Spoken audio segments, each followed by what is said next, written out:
People say you have to have a lot of passion for what you're doing, and it's totally true. And the reason is because it's so hard that if you don't, any rational person would give up. It's really hard, and you have to do it over a sustained period of time. So if you don't love it, if you're not having fun doing it, you don't really love it, you're going to give up.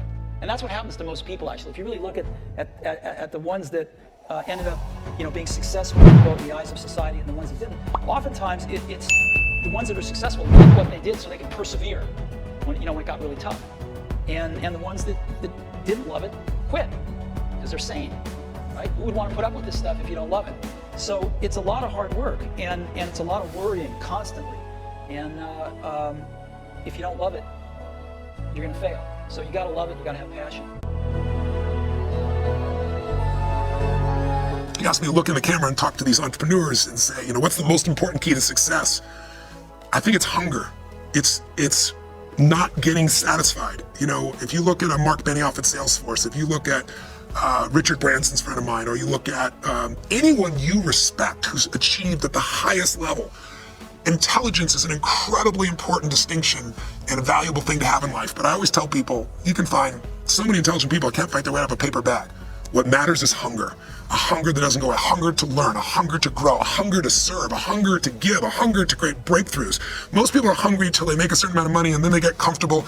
And there's nothing wrong with that, but it's not about the money. It's not about the business. It's about your growth. Because every one of us either grows or dies. People ask me all the time, what does it take to be happy? I say one word, progress. Progress equals happiness, because achieving a goal feels good for how long? A week, a month, 3 months? And then there needs to be something else. And the reason for something else is because you got to grow.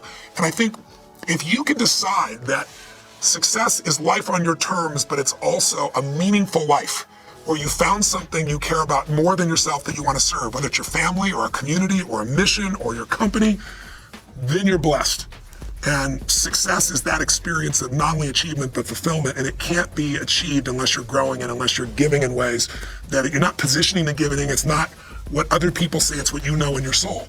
And I think if you can find those things inside yourself, they're not easy, but they're worth it.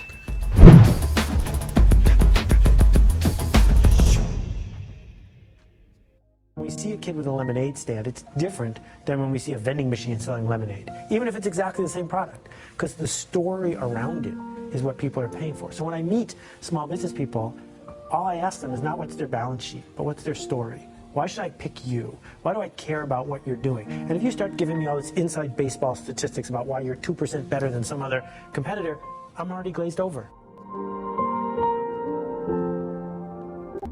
A company is simply a group of people. As a leader of people, you have to be a great listener, and you have to be a great motivator. You have to be very good at praising and looking for the best in people. People are no different from flowers. If you water flowers, they flourish. If you praise people, they flourish. And that's a critical attribute of a leader.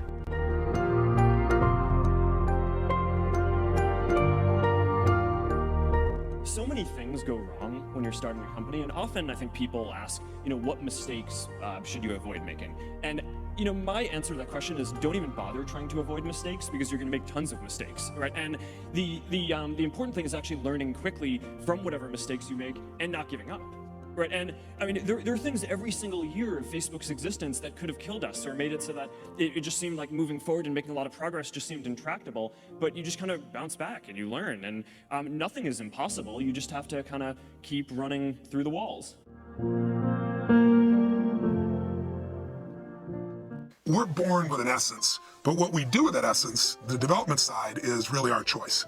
And being an entrepreneur is something that some people, it's instinctive in them that they want to run the show. They want to make it happen. They have a passion and they want to bring it to the world.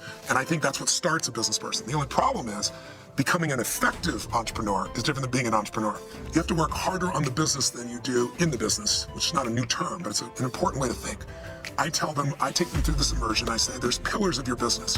So one of those is knowing where you really are and where you really want to go, as simplistic as that is. And when I say know where you are, like know what business you're really in. When Steve Jobs took back over Apple in '97, the first thing he said is sat everybody down, and I know this because Mark Benioff was coached by him, and said, what business are we in? And everyone said, the computer business. He goes, then we're screwed, because we have 2% of that business. And Microsoft in those days was 98% of that business. And he said, we got to connect to something larger. What makes us different? And they started coming up with language like, we connect people to their passions and we deliver it in the coolest way, in a way that always works. When they started connecting their passions, they said, what are people's passions? They went music, changed the entire company. And it was pictures. And then it was communications, which led to phone. And today, it's not Apple computers, it's Apple. They changed the name even. And, more than half of Apple's business, they're a phone company today. They never would have done that unless they were able to change from we're a computer company to what business are we really in.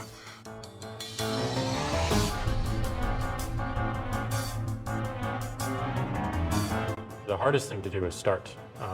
You have all these ideas and everyone has an idea, but it's really about executing the idea and building the idea and attracting other people to help you work on the idea. That is the biggest challenge. But the way to begin is to get the idea out of your head, draw it out, talk about it, program it if you're a programmer, or make it if you're building something.